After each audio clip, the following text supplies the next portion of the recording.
किसी भी परिवार में बेटे पढ़ जाएं, लेकिन ये फिर भी संभव है कि उस घर की बेटियां अनपढ़ रह जाएं। लेकिन जिस घर की माताएं पढ़ी लिखी होती हैं, जो माँ पढ़ी लिखी होती हैं, उस परिवार में यह बिल्कुल भी असंभव है कि उस परिवार के बेटे और बेटियां अनपढ़ रह जाएं। तो कहने का तात्पर्य यह है कि बेटियों की शिक्षा भी उतनी ही महत्वपूर्ण है जितनी महत्वपूर्ण बेटों की शिक्षा है। लड़के और लड़की की शिक्षा में हमें किसी प्रकार का कोई भेदभाव नहीं करना चाहिए। लोग ये मानते हैं कि बेटों की शिक्षा पर जो खर्च करेंगे उसका लाभ हमें इसी उम्र में या इसी जन्म में हमें प्राप्त होगा और वो बुढ़ापे का सहारा बनेगा।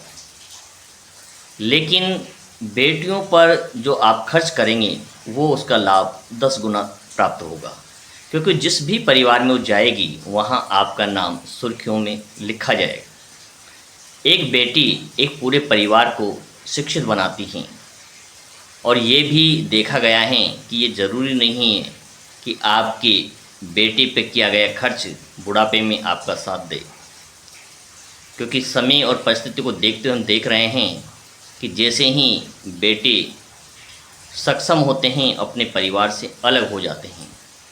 तो ये बात का विषय है आपको क्या प्राप्त होगा, लेकिन जब भी शिक्षा की बात आए तो बेटे और बेटियों की शिक्षा में किसी प्रकार का कोई भेदभाव न करें।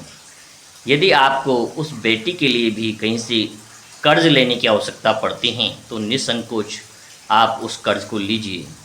उन बेटियों को भी उतना ही पढ़ाइए जितना आप अपने बच्चों को, लड़कों को पढ़ाना चाहते हैं।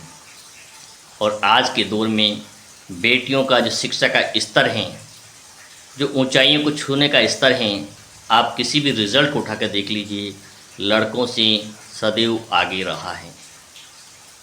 और बालिकाओं की शिक्षा ही ये बताती हैं कि समाज किस दिशा में जाने वाला है, क्योंकि एक बालिका जब पढ़ती हैं तो 2 परिवारों को वो तरा देती हैं।